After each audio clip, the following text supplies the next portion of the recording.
Es el único servicio que este chico sabe hacer.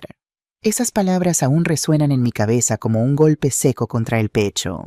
Las escuché hace 2 años, pero las siento como si hubieran sido pronunciadas ayer. Cada sílaba, cada desprecio, cada risa. Todo quedó grabado en mi memoria como una cicatriz que nunca sanó del todo.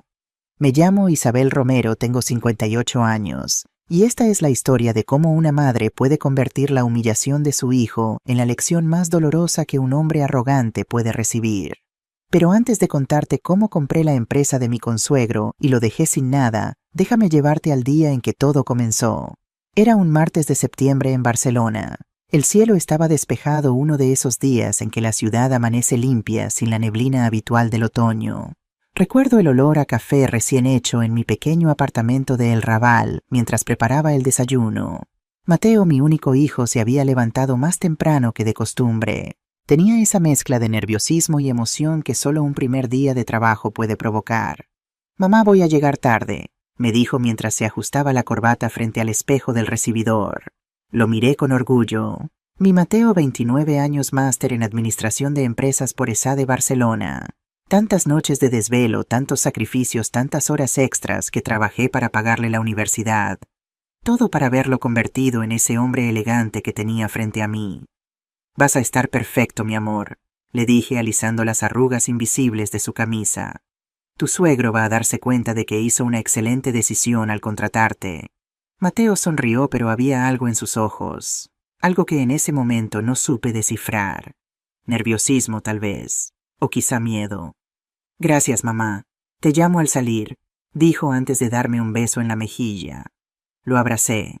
Olía a esa loción cara que le había regalado para su graduación, a sueños cumplidos, a futuro prometedor. Cerré la puerta y me quedé mirando por la ventana cómo su Seat León usado se perdía entre el tráfico de la ronda de Sant Antoni. No sabía que 3 horas después mi vida iba a cambiar para siempre. Pasé la mañana inquieta en mi escritorio de la oficina.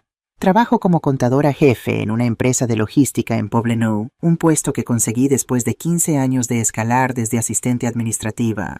Pero ese día no podía concentrarme en las hojas de cálculo que tenía frente a mí. Lavé mi taza de café 3 veces. Reorganicé mi escritorio.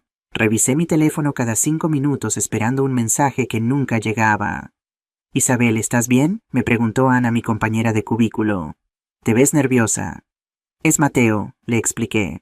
«Hoy es su primer día en Industrias Santillana». Ana silbó impresionada.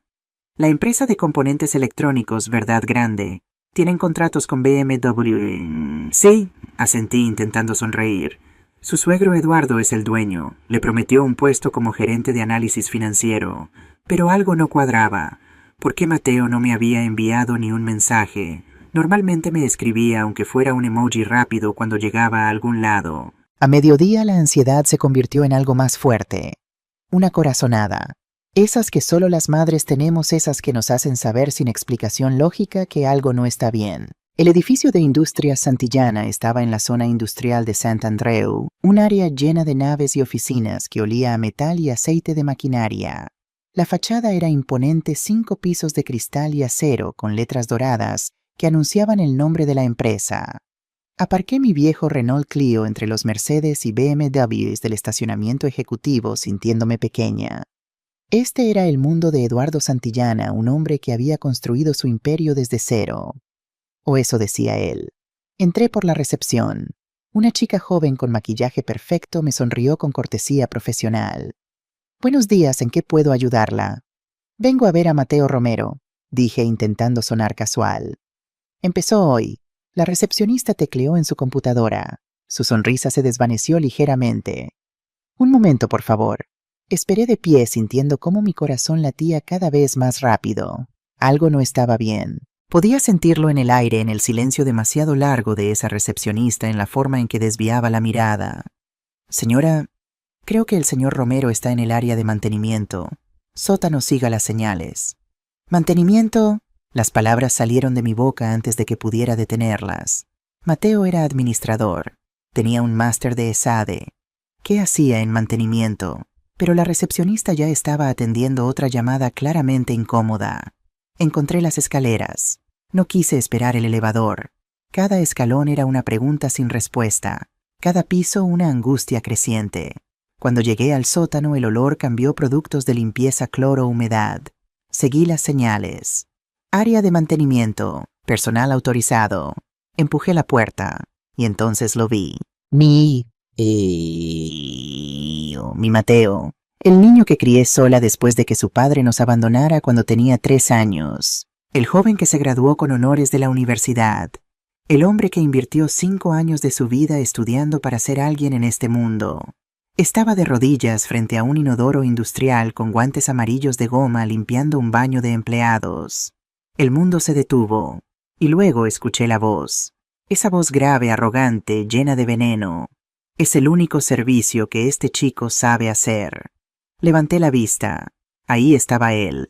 Eduardo Santillana, 55 años, dueño de Industrias Santillana, padre de Sofía, la esposa de mi hijo. Estaba parado junto a otros 2 hombres en trajes caros, clientes, por sus maletines, riéndose, señalando a Mateo como si fuera un objeto de burla. Así empezamos todos en mi empresa, continuó Eduardo, su voz llena de falsa sabiduría. Con las manos sucias. Separamos a los hombres de los niños. Los clientes rieron incómodos pero cómplices. Y a su lado, vestida con un traje sastre negro que probablemente costaba más que mi salario mensual, estaba Sofía. Mi nuera, la mujer que mi hijo amaba con locura, la que juró amarlo en las buenas y en las malas. Estaba sonriendo.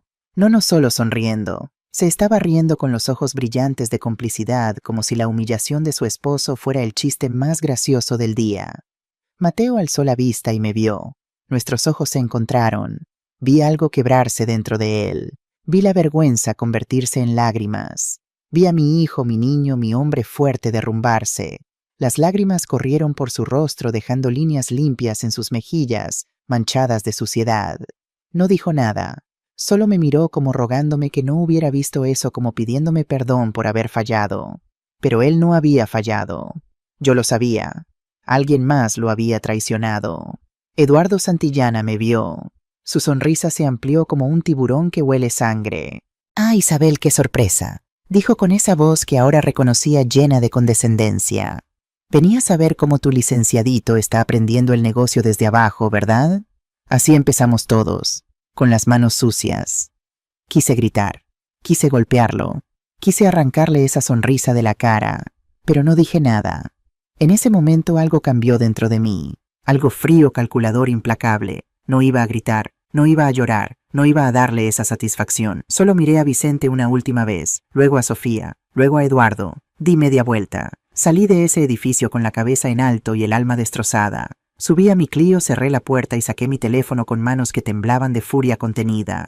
Marqué un número que tenía guardado desde hacía años. Javier Durán, un abogado que me había ayudado con mi divorcio 3 décadas atrás. Un hombre que sabía mover montañas cuando se lo pedía. «Licenciado Durán, habla Isabel Romero», dije cuando contestó. Mi voz sonaba extrañamente calmada. «Necesito que investigue algo para mí, y necesito que lo haga rápido». Hubo una pausa. «¿Qué necesitas, Isabel?» «Quiero comprar una empresa. Industrias Santillana. Quiero saber todo, deudas, activos, debilidades, todo. Y quiero que nadie sepa que soy yo quien pregunta». Otra pausa más larga esta vez. «¿Cuánto tiempo tengo, Isabel?» 2 semanas, licenciado, máximo». «Perfecto, haré algunas llamadas». Colgué, arranqué el coche, y mientras manejaba de regreso a El Raval por la Gran Vía, una sola frase resonaba en mi mente como un mantra. Nadie humilla a mi hijo. Nadie. Para entender por qué lo que hice después fue posible, necesitas saber mi historia. No soy una mujer rica que heredó dinero. No nací en una familia acomodada. Cada euro que tengo lo gané con mis propias manos, gota a gota, sacrificio tras sacrificio. Mateo nació un 23 de abril hace 29 años. Llovía esa madrugada en el Hospital del Mar. Recuerdo el sonido de las gotas contra la ventana mientras lo sostenía por primera vez. Era tan pequeño, tan frágil, tan perfecto. Su padre Ernesto estuvo ahí los primeros 3 años. Después simplemente se fue. Una mañana me desperté y encontré una nota sobre la mesa de la cocina de nuestro pequeño apartamento en Sands. No puedo más con esta responsabilidad. Perdóname. Eso fue todo. Ni una explicación, ni una despedida para su hijo. Solo una nota y el silencio que dejó al cerrar la puerta. Tenía 28 años sin título universitario, sin familia, que me apoyara. Mis padres habían muerto en un accidente de coche cuando tenía 22, con un niño de 3 años que me miraba con esos ojos enormes preguntándome dónde estaba papá. Papá tuvo que irse muy lejos, mi amor, le dije abrazándolo mientras lloraba en silencio. Pero mamá siempre va a estar aquí, siempre. Y cumplí esa promesa. Los primeros años fueron los más duros. Trabajé en todo lo que pude. Primero como mesera en un restaurante de las Ramblas, donde los turistas dejaban propinas generosas y sonreías aunque te dolieran los pies. Después conseguí un trabajo mejor como cajera en un supermercado Mercadona.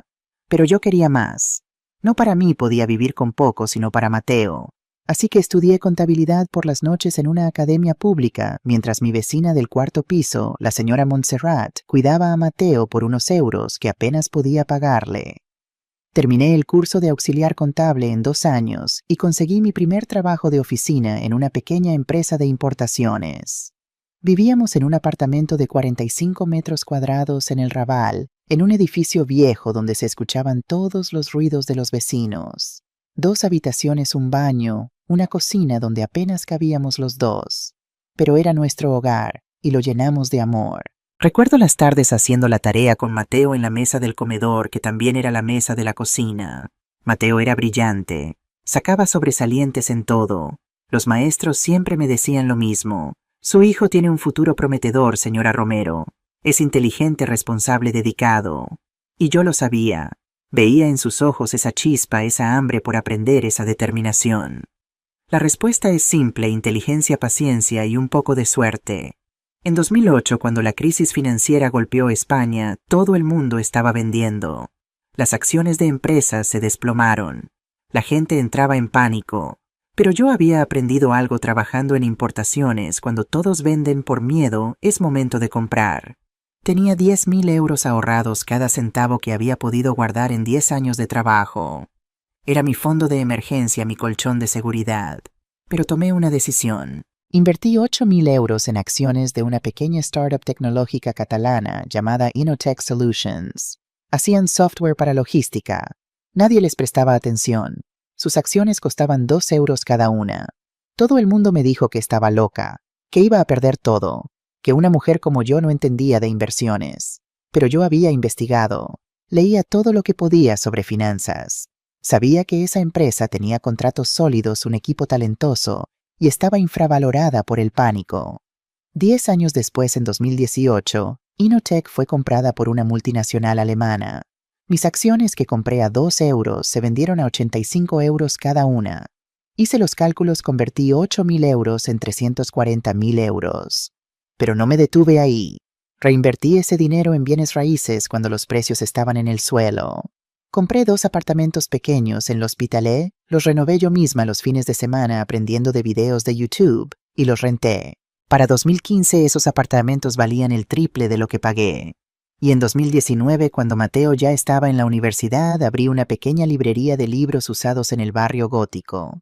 Se llamaba El Refugio de Isabel. Era mi sueño, un lugar donde la gente podía venir a tomar café, leer, escapar del mundo.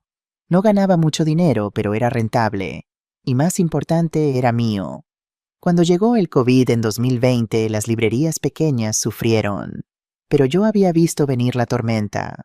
Vendí El Refugio a principios de marzo de 2020, justo antes del confinamiento, a un comprador que quería convertirlo en café. Me pagó 180.000 euros por el local y el inventario.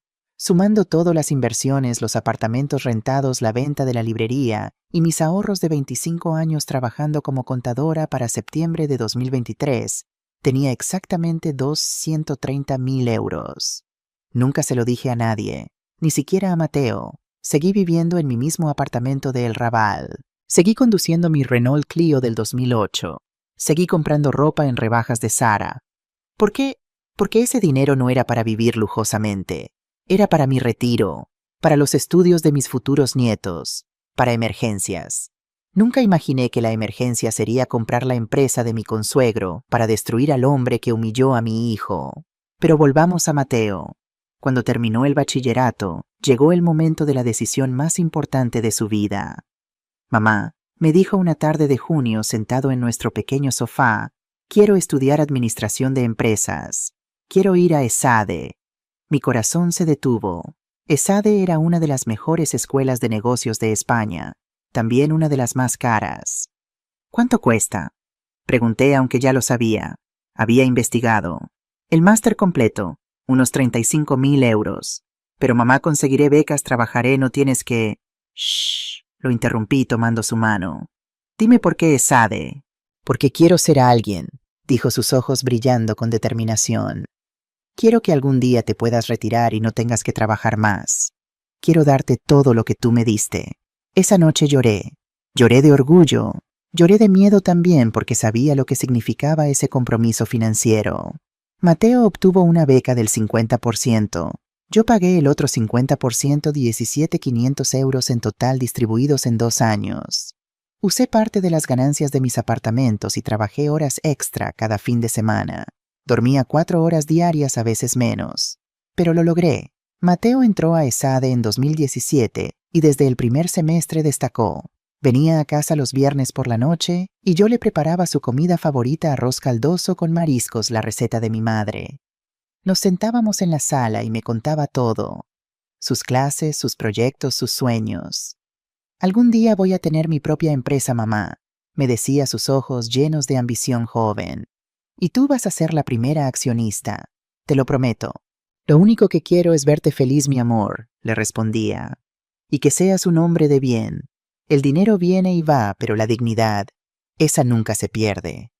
Nunca imaginé que años después esa conversación resonaría en mi cabeza con tanto dolor. Mateo se graduó en 2019 con honores. Yo estaba en primera fila en la ceremonia en el auditorio de ESADE, llevando mi mejor vestido, el azul marino que me había comprado especialmente para esa ocasión en Mango. Lloré cuando escuché su nombre. Lloré cuando lo vi subir al estrado. Lloré cuando recibió su título. Ese pedazo de papel enmarcado significaba todo. Cada desvelada, cada sacrificio, cada euro que dejé de gastar en mí para invertir en él. Lo abracé después de la ceremonia, rodeados de familias felices y graduados celebrando. Lo lograste, mi niño, le susurré. Eres un profesional, un máster de ESADE. Lo logramos, mamá, me corrigió, sus ojos húmedos. Esto es tuyo tanto como mío. 2 años después, en 2021, Mateo conoció a Sofía. Fue en una conferencia de negocios en el Hotel Dalby, Barcelona. Ella trabajaba en la empresa de su padre como coordinadora de recursos humanos. Era bonita, educada, de buena familia, según me dijo Mateo. Mamá, creo que es la mujer de mi vida, me dijo con esa luz en los ojos, esa ilusión, ese amor puro que solo se siente la primera vez. La conocí 3 semanas después. Mateo la trajo a cenar a casa. Sofía llegó con un ramo de flores para mí y una sonrisa perfecta. Demasiado perfecta, pensé, pero lo atribuí a nervios. Señora Romero, Mateo habla maravillas de usted, dijo con su acento catalán refinado, el tipo que viene de colegios privados de Les Corts. Es un honor conocerla. Cenamos arroz caldoso, había hecho el esfuerzo de cocinar bien, charlamos. Ella era encantadora. Preguntaba, sonreía, decía todas las cosas correctas, pero había algo que no podía identificar. Una frialdad detrás de esa sonrisa. Una distancia en su mirada cuando me veía. Cuando se fueron esa noche me quedé pensando, ¿era solo mi instinto de madre sobreprotectora? ¿O realmente había algo que me inquietaba? Vicente estaba enamorado. Profundamente. Hablaba de ella todo el tiempo, de sus planes juntos, de la vida que construirían. 6 meses después me anunció el compromiso. Mamá, le pedí matrimonio a Sofía. Dijo que sí. Debía haber estado feliz. Y lo estaba. Pero también sentía un nudo en el estómago. ¿Estás seguro, mi amor?, le pregunté. El matrimonio es para siempre. Tienes que estar completamente seguro. Nunca he estado más seguro de algo en mi vida, mamá, respondió sin dudar. La boda fue en el jardín de la casa de los Santillana, una mansión en Pedralbes que parecía sacada de una revista. Jardines impecables diseñados por paisajistas profesionales. Fuentes de piedra catalana. Servicio de catering para 200 personas. Yo llegué sola conduciendo mi Clio entre los Mercedes y Audis de los invitados, con mi vestido beige que me había comprado en las rebajas de El Corte Inglés. Me senté en las sillas de la familia del novio, rodeada de gente que no conocía. Gente con apellidos compuestos y relojes Rolex. Gente que me miraba de arriba a abajo preguntándose quién era esa mujer modesta que no encajaba. Los escuché susurrar. Es la madre del novio. Vino sola, Neil. Escuché que es viuda o divorciada. Trabaja en algo de oficinas. Pobrecita, conocí a Eduardo Santillana ese día. Alto corpulento traje italiano que probablemente costaba 3.000 euros, reloj de oro que brillaba bajo el sol de junio. Tenía esa sonrisa de hombre que está acostumbrado a que todos hagan lo que él dice. Así que tú eres la famosa Isabel, me dijo cuando me presentaron su apretón de manos demasiado firme como marcando territorio. Mateo me ha hablado de ti, una mujer trabajadora, admirable. Había condescendencia en su voz, como si trabajadora fuera un eufemismo para pobre. Gracias, señor Santillana, respondí con calma. Mateo es un gran hombre. Estoy segura de que será un excelente esposo para su hija. Eso espero, dijo su sonrisa sin llegar a sus ojos. Sofía merece lo mejor, y yo me encargo de que siempre tenga lo mejor. Su esposa Carmen fue más sutil, elegante, distante. Me saludó con una sonrisa educada y luego desapareció entre los invitados de Pedralbes y Sant Cugat. La ceremonia fue hermosa. Mateo lucía nervioso pero feliz en su esmoquín alquilado. Sofía radiante con su vestido de novia que debió costar más de lo que yo ganaba en un año.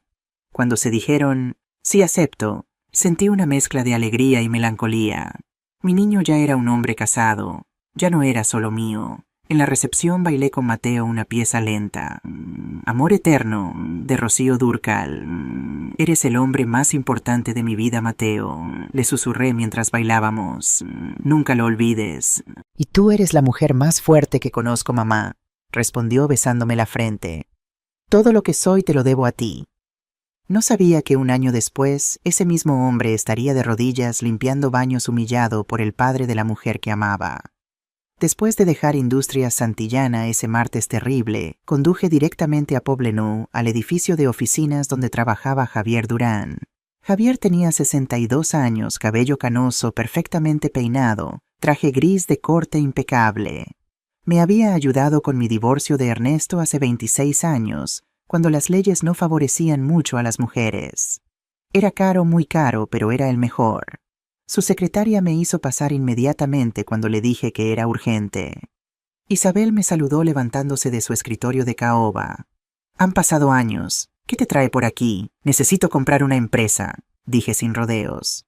Y necesito hacerlo de forma que el dueño actual no sepa que soy yo hasta que sea demasiado tarde. Javier levantó una ceja, pero no pareció sorprendido. Había visto de todo en sus 35 años como abogado.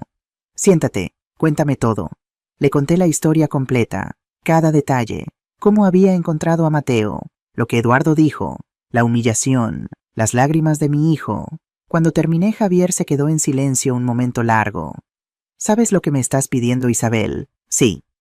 Una adquisición hostil encubierta, investigación financiera, creación de empresa pantalla. Estamos hablando de trabajo legal intenso y caro. ¿Cuánto? Mis honorarios para algo así. 50.000 euros, más gastos de investigación, notarios, registros. Casi me caigo de la silla. 50.000 euros. Pero luego pensé en la cara de Mateo, en sus lágrimas, en Eduardo riéndose. Adelante, dije. Isabel, antes de continuar necesito saber, ¿tienes los recursos para comprar una empresa como Industrias Santillana? ¿Cuánto crees que costaría? Javier abrió su laptop, tecleó algo. Industrias Santillana es una empresa mediana. Según sus reportes públicos, tienen activos por unos 45 millones de euros. Pero si están en problemas financieros y voy a investigar eso, podrías comprar una participación mayoritaria por mucho menos.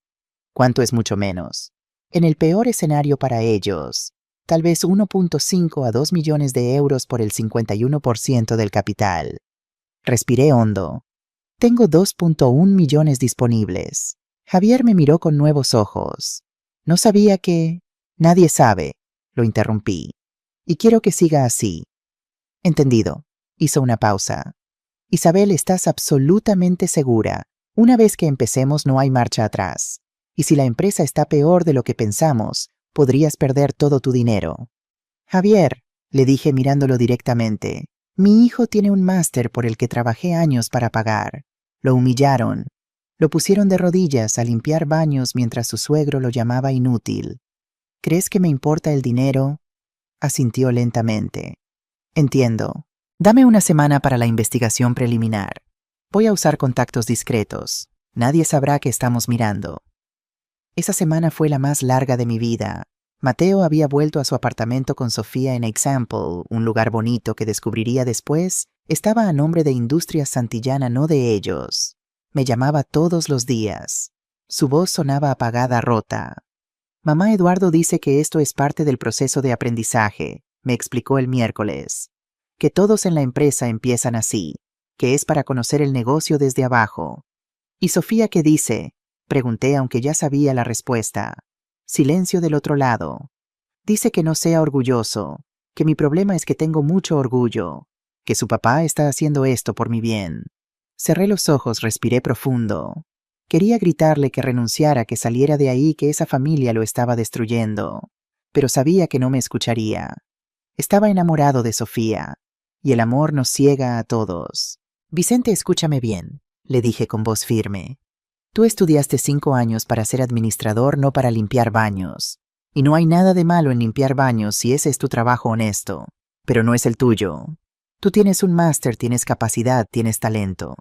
Lo sé, mamá, pero no quiero causar problemas. Sofía dice que si renuncio su papá se va a ofender, que va a pensar que soy un malagradecido.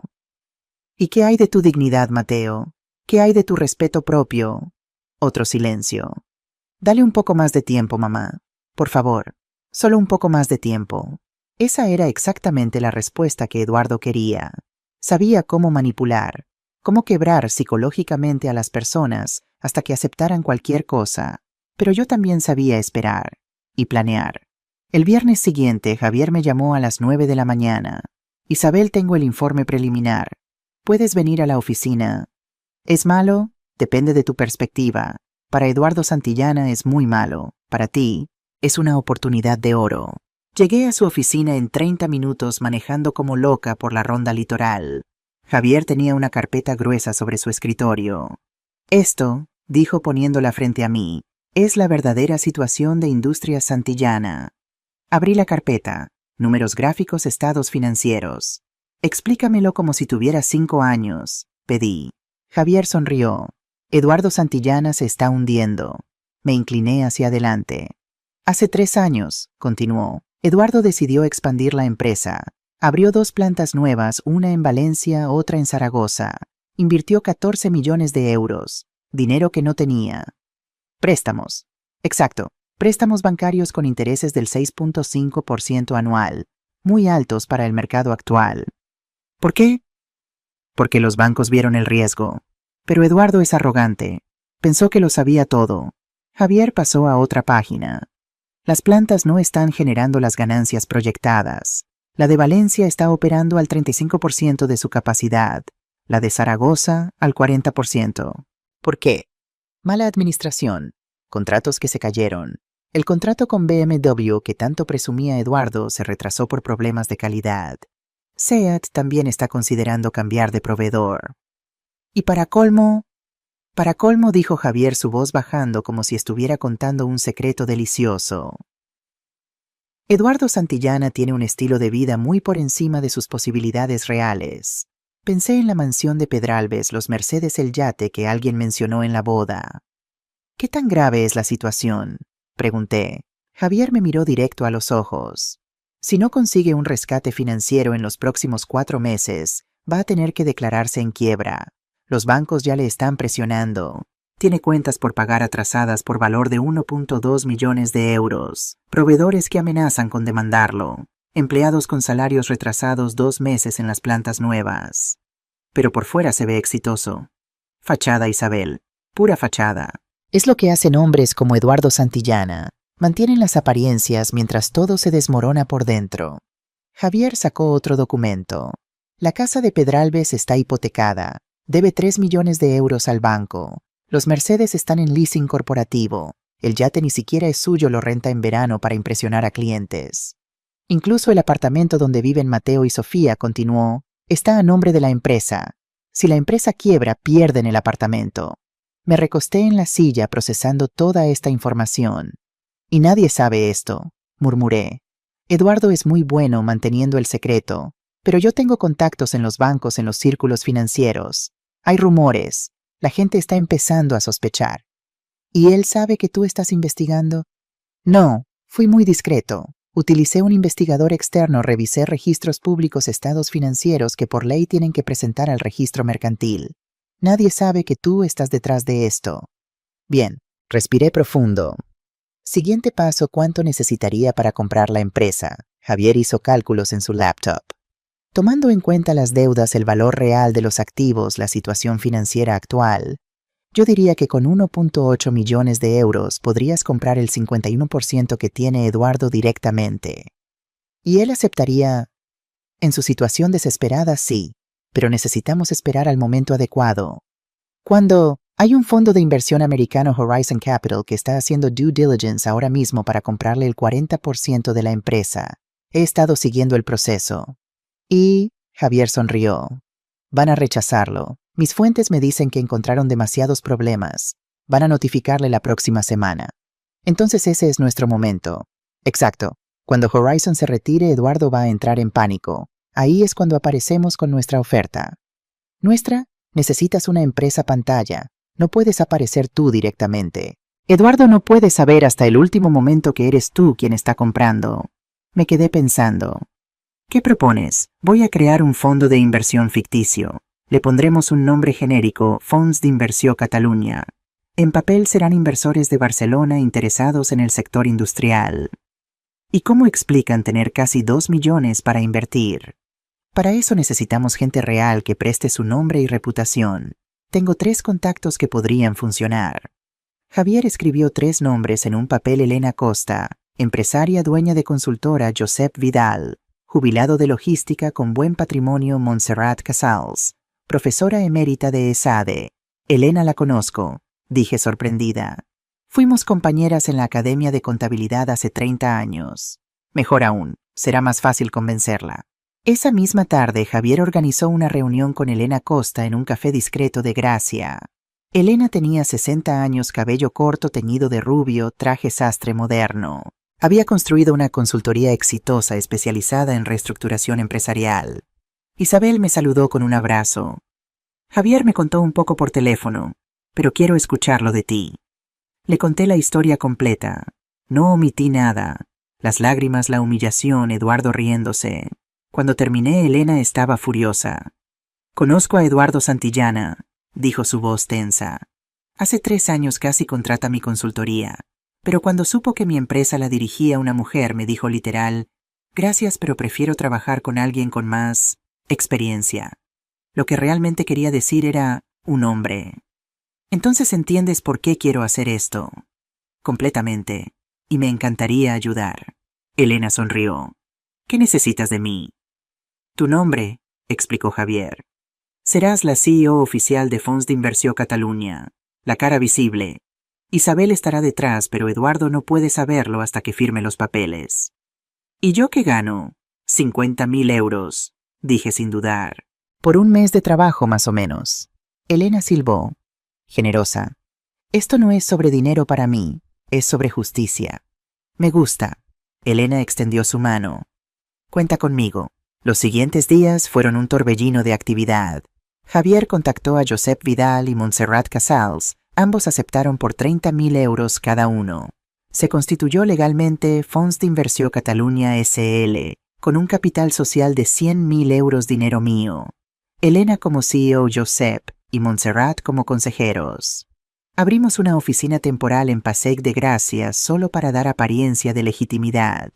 Diseñamos una página web profesional con fotos de stock y lenguaje corporativo vacío.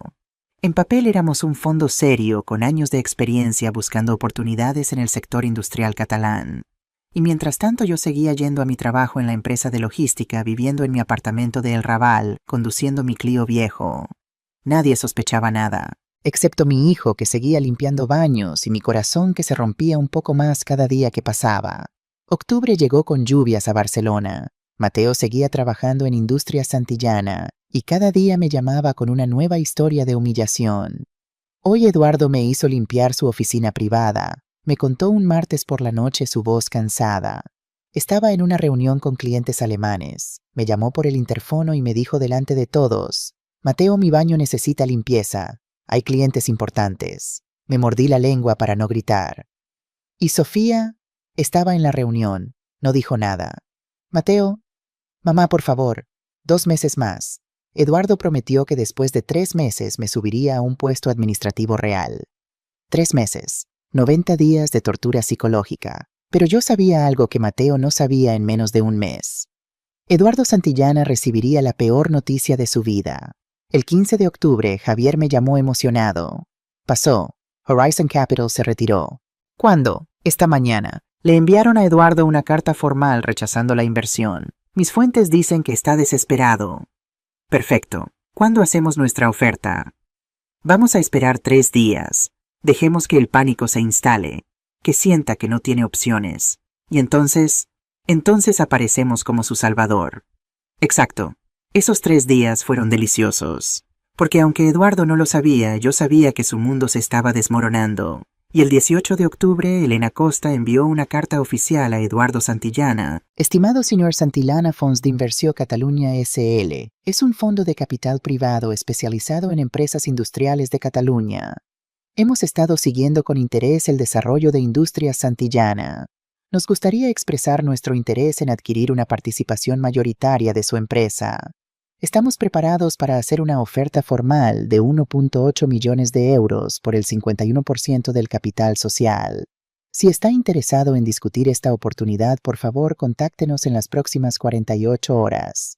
Tenemos otros prospectos en evaluación y necesitamos una respuesta rápida.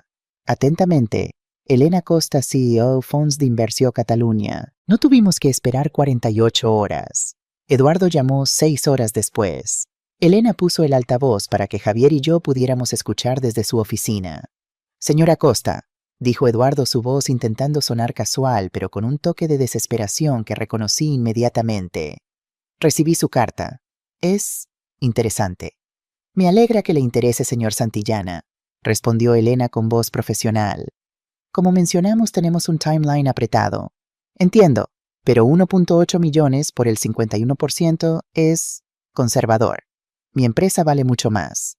Con todo respeto, dijo Elena, su tono enfriándose. Nuestro análisis financiero preliminar sugiere que 1.8 millones es una oferta justa dada la situación actual del mercado y otras consideraciones. El silencio del otro lado fue revelador. Eduardo entendió el mensaje. Sabemos que estás en problemas. ¿Qué otras consideraciones? Preguntó su voz tensa. Preferimos discutir los detalles en persona. Estaría disponible para una reunión el próximo lunes. Necesito hablar con mi abogado primero. Por supuesto, pero recuerde 48 horas para respuesta inicial. El lunes sería ideal. Llamaré mañana. Colgó. Elena, Javier y yo nos miramos. Está asustado, dije. Muy asustado, confirmó Javier. Va a aceptar. Esa misma semana algo cambió en Mateo. Era jueves por la noche. Sonó el timbre de mi apartamento a las 10 p.m. Cuando abrí, Mateo estaba ahí con una maleta pequeña, los ojos rojos, oliendo a productos de limpieza. Se derrumbó en mis brazos. Lloró como no había llorado desde niño. Lloró hasta quedarse sin voz. Lo siento, mamá, repetía entre sollozos. Lo siento tanto. Perdóname. Lo abracé, le acaricié el cabello como cuando tenía 5 años y tenía pesadillas. No tienes nada de qué disculparte, mi amor. Nada. ¿Me escuchas? Nada.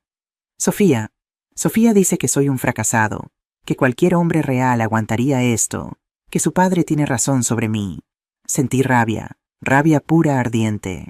¿Dónde está Sofía ahora? En casa. Le dije que necesitaba espacio. Ella dijo que si me venía aquí era porque era un niño de mamá. Mateo, mírame. Levantó la vista a sus ojos hinchados. Tú no eres un fracasado. Eres un hombre con un máster de ESADE. Eres talentoso, inteligente, trabajador. Y si Sofía no puede ver eso, entonces ella es la que tiene el problema. Pero la amo, mamá. Lo sé, hijo, pero el amor no debe dolerte así. El amor no debe hacerte sentir pequeño. Esa noche se quedó en su antigua habitación. Yo me quedé despierta en la sala mirando el techo pensando. Pensé en cada sacrificio que hice, en cada peso que gasté en su educación, En cada promesa que le hice de que si trabajaba duro, si estudiaba, si era un hombre de bien, el mundo le abriría las puertas. Y el mundo le había escupido en la cara. Pero yo no iba a permitirlo. Tomé mi teléfono, marqué a Javier. Acelera todo, le dije cuando contestó aunque eran las 2 a.m. Quiero esa empresa lo antes posible. Isabel, son las... Lo sé qué hora es, ¿puedes hacerlo o no? Hubo una pausa. Puedo. La reunión con Eduardo es el lunes. Si todo sale bien, podríamos cerrar en 3 semanas. Hazlo. El lunes 23 de octubre amaneció gris en Barcelona. Llovía suavemente esas lluvias de otoño que mojan sin hacer ruido. La reunión estaba programada para las 10 a.m. en el Hotel Arts, en una sala privada que Javier había reservado. Neutro, profesional, no en territorio de Eduardo. Yo no iba a estar presente. Era demasiado arriesgado. Pero Javier instaló un micrófono discreto en la sala y yo escucharía todo desde una habitación del hotel 2 pisos arriba con audífonos. A las 9:45 a.m. llegaron Elena, Joseph y Montserrat. Los vi entrar al lobby desde mi ventana. Profesionales serios, convincentes. A las 10:00 en punto Eduardo Santillana entró. Desde mi ventana pude ver su Mercedes S-Class negro lease corporativo, ahora lo sabía siendo entregado al valet. Eduardo llevaba un traje impecable, pero incluso desde lejos podía ver que lucía cansado. Ojeras, tensión en los hombros. Me puse los audífonos. Señor Santillana, gracias por venir. Escuché la voz de Elena clara y profesional. El placer es mío, respondió Eduardo. Su voz sonaba controlada, pero había un toque de desesperación que no podía ocultar completamente. Permítame presentarle a mis socios. Josep Vidal, especialista en logística, y la doctora Montserrat Casessels, profesora emérita de ESADE. Intercambios de cortesías, café servido, y entonces al grano.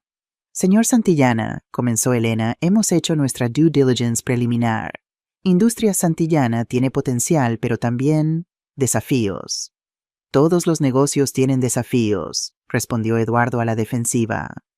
Por supuesto, dijo Josep con voz calmada. Pero algunos desafíos son más significativos que otros. ¿A qué se refieren exactamente? Elena abrió una carpeta. Pude escuchar papeles moviéndose. Las plantas de Valencia y Zaragoza están operando muy por debajo de capacidad. Hay retrasos en contratos importantes con BMW y SEAT. Y según registros públicos tiene deudas bancarias por 15 millones de euros con tasas de interés que francamente son altas. Silencio. Eduardo sabía que lo habían investigado a fondo. Esas plantas están en fase de rampa. Es normal, dijo, pero su voz carecía de convicción. Señor Santillana, intervino Montserrat con tono académico. En mi experiencia de 30 años enseñando gestión empresarial, una fase de rampa no debería durar 3 años con utilización del 35%. Más silencio. Nuestra oferta es justa, continuó Elena. 1.8 millones de euros por el 51% de las acciones. Usted permanece en la empresa como director de operaciones con un salario fijo de 60.000 euros anuales, sin participación en utilidades, sin bonos. 60.000 euros, repitió Eduardo, y pude escuchar la amargura en su voz. Yo gano 10 veces eso y usted ganaba 10 veces eso, corrigió Josep gentilmente. Pero las circunstancias cambian, ¿verdad? Eduardo no respondió. Déjeme ser directa, señor Santillana, dijo Elena, y pude escuchar el acero en su voz.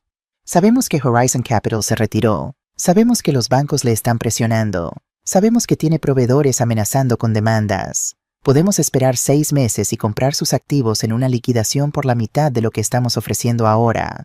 O puede aceptar nuestra oferta, salvar algo de dignidad, mantener un trabajo y evitar la humillación pública de una quiebra.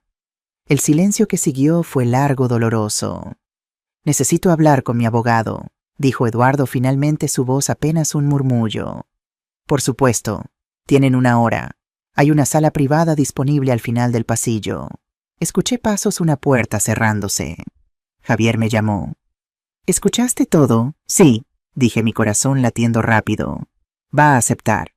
Estoy casi seguro. Dame 1 hora. 55 minutos después, Eduardo y su abogado volvieron a la sala de reuniones. Tengo algunas condiciones, comenzó Eduardo, pero su voz ya no tenía autoridad. Era la voz de un hombre negociando su rendición. Escuchamos, dijo Elena. Quiero 2 millones, no 1.8. 1.8 es nuestra oferta final. 1.9. 1.8 o nos retiramos ahora mismo. Otra pausa larga. Está bien, dijo Eduardo y pude escucharlo rendirse. 1.8. Perfecto, respondió Elena. Tenemos los documentos preliminares preparados. Una vez firmados, tenemos 2 semanas para el cierre definitivo. Nuestra agente de due diligence legal entrará mañana mismo a revisar todo.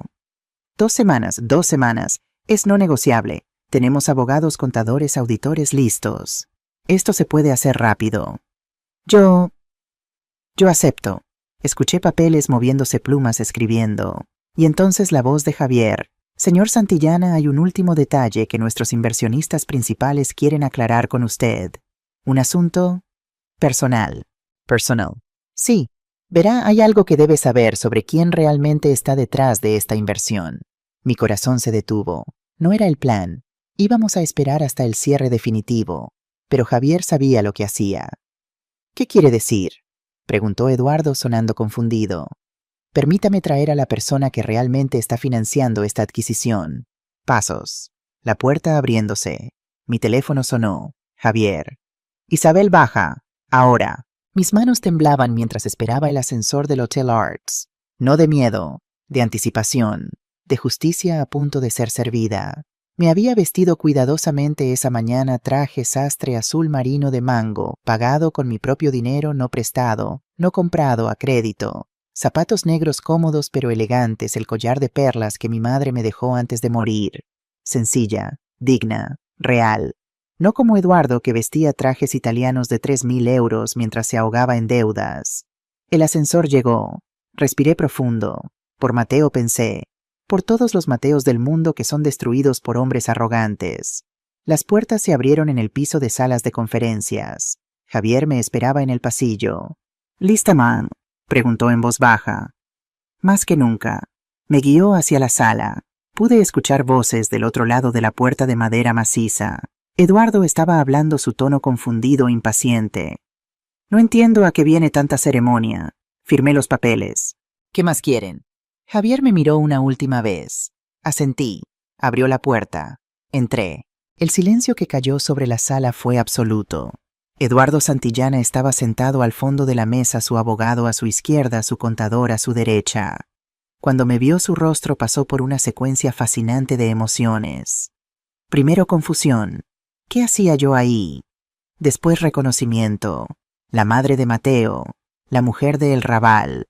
Luego incredulidad. No, imposible. Esto no tenía sentido. Y finalmente, cuando vio a Javier cerrar la puerta detrás de mí y a Elena sonreír ligeramente, comprensión. Horrible, devastadora comprensión. Isabel, dijo su voz apenas un susurro. ¿Qué estás haciendo aquí?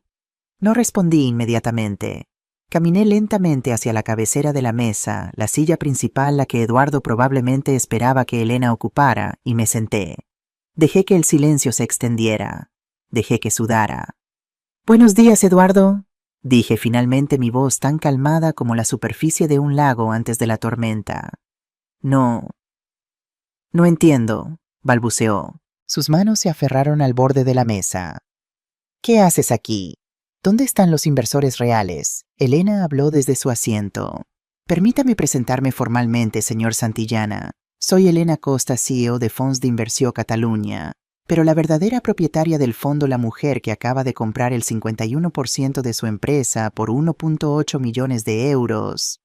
Se detuvo dejando que el momento se extendiera. «Es Isabel Romero». Eduardo se puso de pie tan bruscamente que su silla cayó hacia atrás con un estruendo.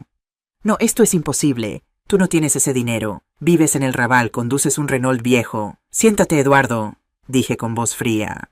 «No voy a sentarme, esto es fraude. Es conspiración, voy a demandarlos a todos». Su abogado, un hombre de unos 50 años con expresión incómoda, le puso una mano en el brazo. «Eduardo, cálmate. Déjame revisar los documentos». Tomó los papeles que Eduardo había firmado hacía apenas 10 minutos. Los leyó cuidadosamente. Su cara se puso pálida. «Eduardo», dijo en voz baja, «esto es completamente legal. Firmaste un acuerdo de compraventa con Fons d'Inversió Catalunya. No hay ninguna cláusula que exija que la propietaria final del fondo se identifique antes del cierre. Pero ella me engañó. No, corrigió Javier sacando una carpeta gruesa. Todos los documentos están en orden. Fons d'Inversió Catalunya es una empresa legalmente constituida. Elena Costa es su CEO registrada. Los otros inversores son personas reales con patrimonio verificable.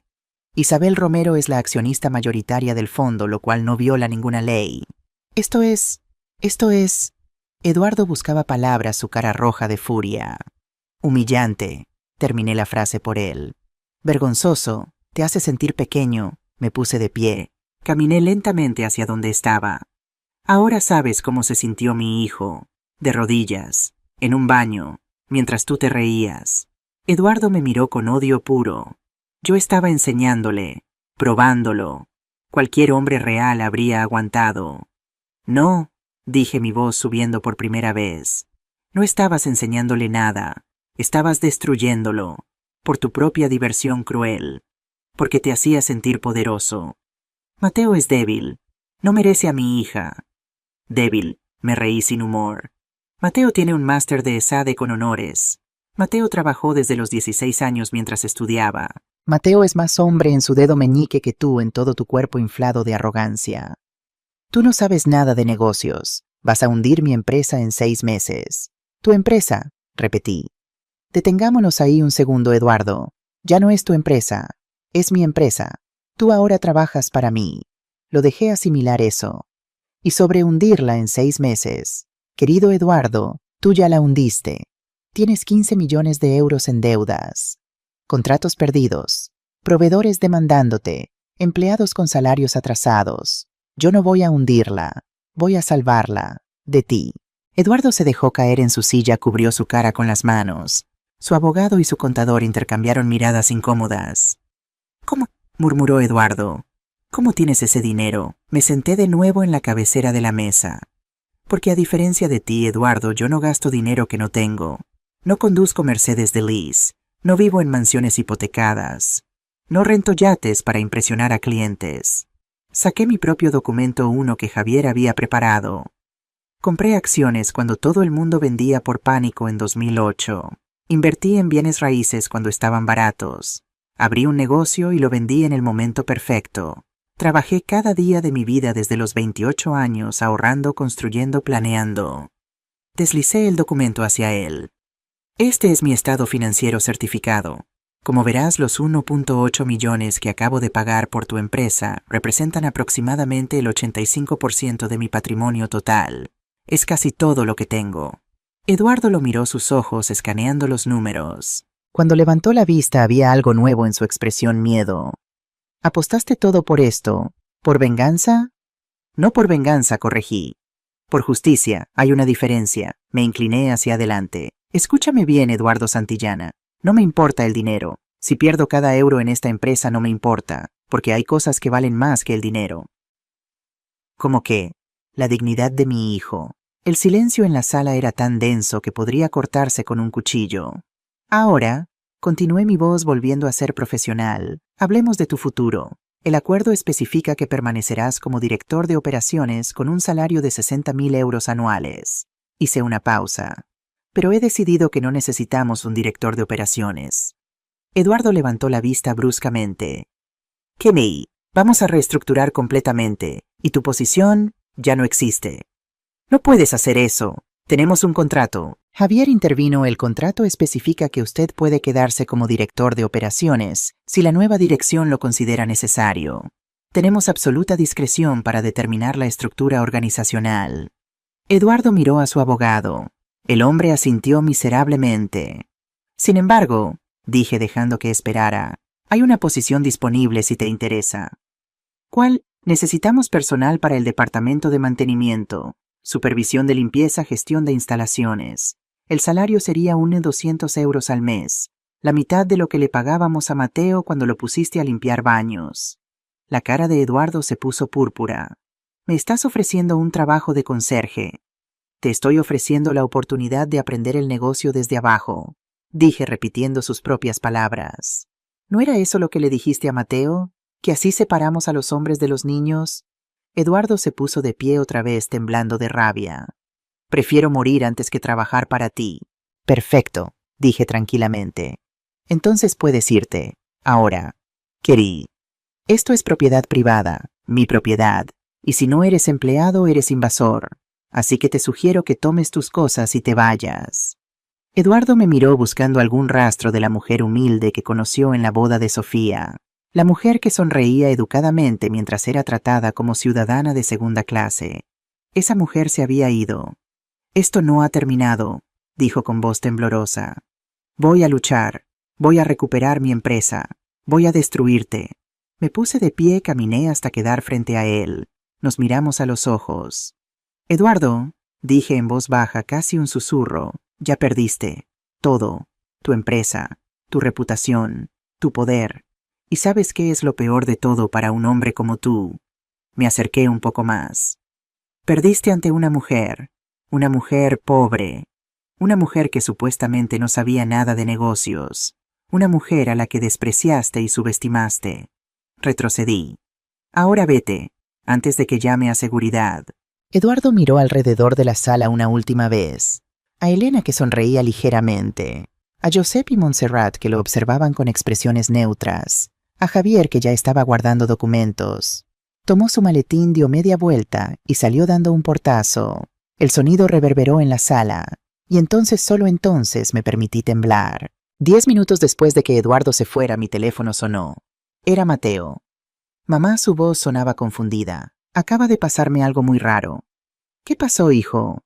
Eduardo llegó al apartamento como huracán. Estaba gritando, rompiendo cosas. Le dijo a Sofía que lo arruinaron, que perdió la empresa, que tú la compraste. Silencio. Mamá, ¿es verdad? Cerré los ojos. Sí, Mateo, es verdad. Compraste Industria Santillana. Compré el 51%, sí. Escuché su respiración del otro lado. ¿Con qué dinero, mamá? Esa empresa vale millones. Tengo ahorros que no conocías, inversiones, dinero que guardé durante 30 años. ¿Y lo gastaste? Todo, casi todo, 1.8 millones de euros. Mamá, no. Su voz se quebró. No tenías que hacer eso. Sí tenía que hacerlo. Pero es tu retiro, es tu seguridad, Era ver a mi hijo destruido o hacer algo al respecto. No fue una decisión difícil, Mateo. Escuché que lloraba del otro lado. No lo merecías, dijo entre sollozos. Tú no merecías ser humillado. Nadie merece eso. Hubo una pausa larga. Sofía está furiosa, dijo finalmente. Dice que destruiste a su familia, que soy cómplice, que quiere el divorcio. Esperé a que continuara. ¿Y sabes qué, mamá? Le dije que está bien, que lo entiende, que si ella ve esto como que destruiste a su familia en lugar de verlo como que su padre me destruyó a mí primero, entonces nunca me amó realmente. Mateo. No, mamá. Tienes razón. Siempre tuviste razón. Esta familia, Sofía, Eduardo, me estaban usando. Me veían como menos que ellos. Y yo estaba tan enamorado que no quise verlo. ¿Dónde estás ahora? Salí del apartamento. Estoy en un café cerca de Sagrada Familia. No sé qué hacer. Ven a casa, dije. Tenemos mucho de qué hablar. ¿Sobre qué? Sonreí. Sobre tu nuevo trabajo. Esa tarde en mi apartamento de El Raval le expliqué todo a Mateo. Le conté sobre la investigación, sobre Javier, Elena y el plan, sobre cómo había construido mi fortuna durante décadas, sobre cada paso del proceso. Cuando terminé se quedó en silencio largo rato. No sé si sentirme asombrado o aterrado, dijo finalmente. ¿Por qué aterrado? Porque mi madre de 58 años es más astuta y más despiadada que cualquier persona que conozca. Me reí. No soy despiadada, soy justa. ¿Cuál es la diferencia? Eduardo se merecía lo que le pasó. Yo solo aceleré las consecuencias de sus propias decisiones. Mateo asintió lentamente. Entonces, ¿qué pasa ahora con la empresa? Ahí es donde entras tú. Le pasé un folder que Javier había preparado. ¿Qué es esto? Tu nombramiento como director general de Industria Santillana. Efectivo inmediatamente. Mateo abrió el folder, leyó el documento. Sus ojos se fueron agrandando. Mamá, no puedo. No estoy listo. La empresa está en crisis, tiene deudas enormes, contratos perdidos. No tengo experiencia para esto. Tienes un máster de ESADE con honores. Trabajaste 3 años en consultoría antes de que Eduardo te contratara. Y más importante, tienes integridad, algo que Eduardo nunca tuvo. Pero, Mateo, lo interrumpí tomando su mano. No estás solo en esto. Elena va a ser la directora de operaciones. Miguel Torres, ¿te acuerdas de él? Va a volver como director financiero. Javier será nuestro asesor legal. Y yo estaré en el consejo apoyándote. Miguel Torres, el contador que Eduardo despidió hace 2 años. El mismo. Resulta que Miguel guardó copias de todos los estados financieros reales antes de que lo despidieran. Documentos que muestran cómo Eduardo manipuló números para los bancos. Eduardo cometió fraude. Técnicamente sí, pero no vamos a usar eso a menos que él nos ataque primero. Por ahora solo queremos salvar la empresa. Mateo leyó el documento de nuevo. Director General. Salario, 80.000 euros al año. Más participación en utilidades cuando las haya. Es un trabajo real, Mateo, con responsabilidades reales, no limpiando baños. Cerró los ojos, respiró profundo. ¿De verdad crees que puedo hacerlo? Sé que puedes. Abrió los ojos, me miró. ¿Por qué, mamá? ¿Por qué hiciste todo esto? Porque nadie humilla a mi hijo, nunca, y porque quería que aprendieras algo. Qué mal, que la dignidad no tiene precio, que nunca debes aceptar ser tratado como menos de lo que eres, y que a veces la justicia necesita un empujón. Mateo me abrazó. Gracias, mamá, por todo, siempre. Siempre, mi amor. El miércoles siguiente, Mateo y yo llegamos a Industrias Santillana a las 8 de la mañana. Esta vez estacioné mi Renault Clio en el espacio marcado Presidenta del Consejo. Mateo estacionó su Seat León en Director General. Los guardias de seguridad nos miraron confundidos. Claramente Eduardo no les había informado del cambio. Buenos días, les dije educadamente. Soy Isabel Romero, nueva propietaria. Este es Mateo Romero, el nuevo director general. Les mostré los documentos legales que Javier había preparado. El guardia mayor, un hombre de unos 60 años llamado Paco, según su gafete, leyó los documentos cuidadosamente. ¿Usted es la madre del chico que estaba limpiando?, preguntó con cautela. Soy su madre, sí. Paco sonrió. Bien hecho, señora. Ese Eduardo era un... Se detuvo recordando que estaba hablando del ex jefe. ¿Un qué, Paco? Un hombre difícil, señora. Puedes decirlo, era un cabrón. Paco se rió. Bienvenida a su empresa, señora Romero. Entramos al edificio. Los empleados que llegaban temprano nos miraban con curiosidad. Algunos reconocieron a Mateo, el chico de limpieza, y susurraban. Subimos al 5º piso, la oficina principal, la que había sido de Eduardo. Mateo se detuvo en la puerta. No puedo, dijo. Esta oficina, este escritorio, es de él. Era de él, corregí. Ahora es tuya. Pero, Mateo, si vas a dirigir esta empresa, necesitas ocupar el espacio, literalmente y figurativamente.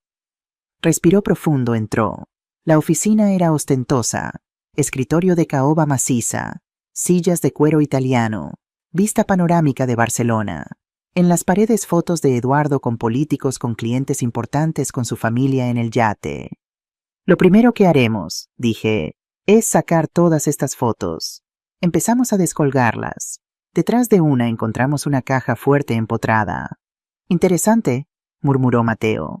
Llama a Elena. Ella sabrá cómo abrirla. Elena llegó 20 minutos después con un cerrajero profesional. Tardó 10 minutos en abrirla. Dentro había 15.000 euros en efectivo, documentos de propiedades. Y esto fue interesante, una libreta con anotaciones a mano. Elena leyó la libreta, su expresión oscureciéndose. ¿Qué es?, preguntó Mateo. Pagos no registrados. ¿A proveedores, a clientes? Eduardo estaba llevando una contabilidad paralela. ¿Es legal? Absolutamente no. Esto es evasión fiscal. Miré a Mateo. Guárdalo en un lugar seguro. Puede ser útil si Eduardo decide atacarnos. A las 10 a.m. convocamos a todos los empleados a la sala de conferencias principal. Los 120 trabajadores de la sede central de Barcelona se apretujaron en el espacio nerviosos, susurrando. Muchos habían escuchado rumores. Sabían que algo grande había pasado. Me puse de pie en el pequeño estrado. Buenos días, comencé. Mi nombre es Isabel Romero. A partir de ayer soy la nueva propietaria de Industrias Santillana. Murmullos, miradas confundidas.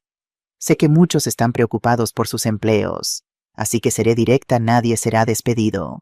Los murmullos se convirtieron en susurros de alivio. De hecho, vamos a hacer una revisión completa de todas las compensaciones para asegurarnos de que todos reciban salarios justos, empezando por aquellos cuyos sueldos han estado atrasados. Más murmullos, esta vez positivos. Esta empresa ha pasado por tiempos difíciles, continué.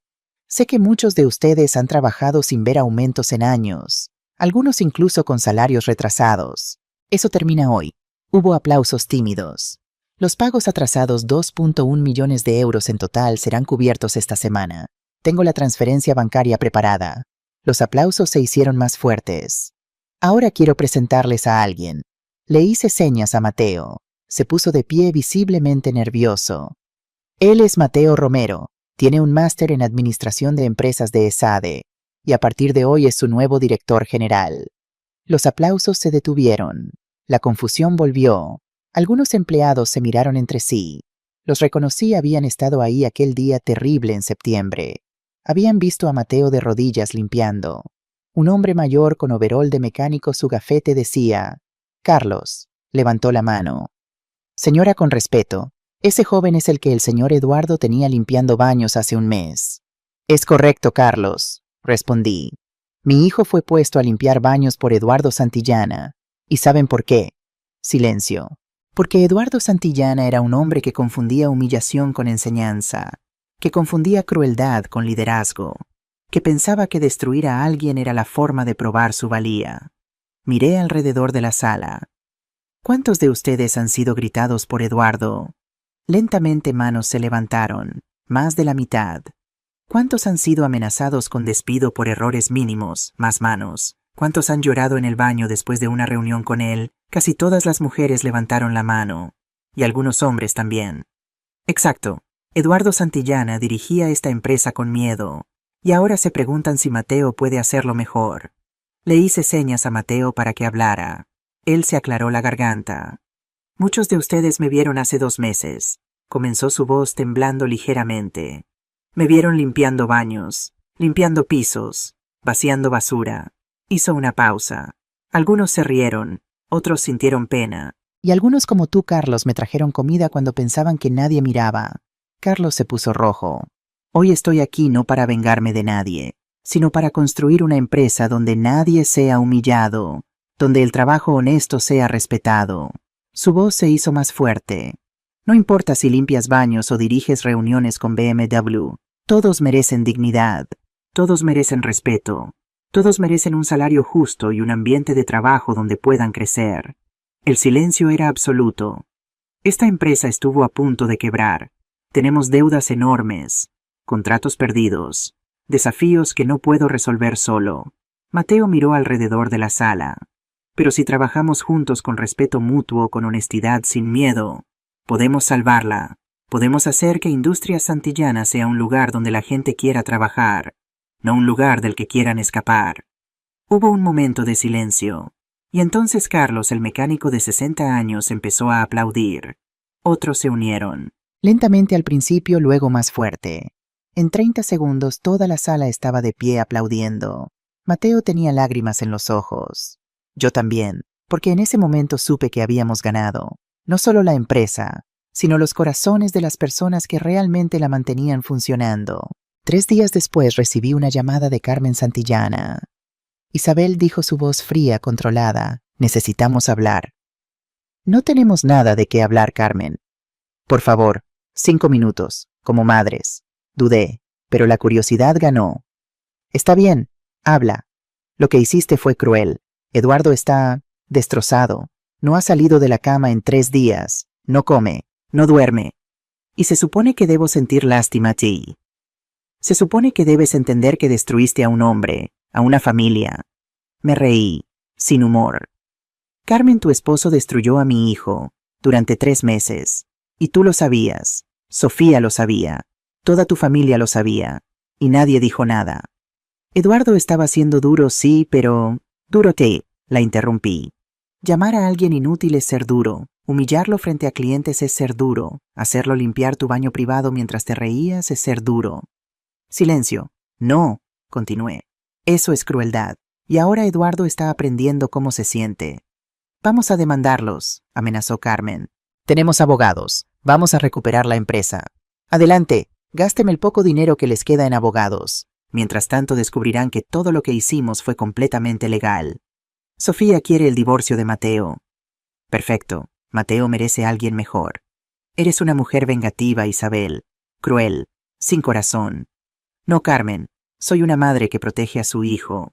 Y si tú hubieras sido mejor madre, habrías protegido a Sofía de aprender los peores hábitos de Eduardo. Colgué. 2 minutos después, Sofía llamó.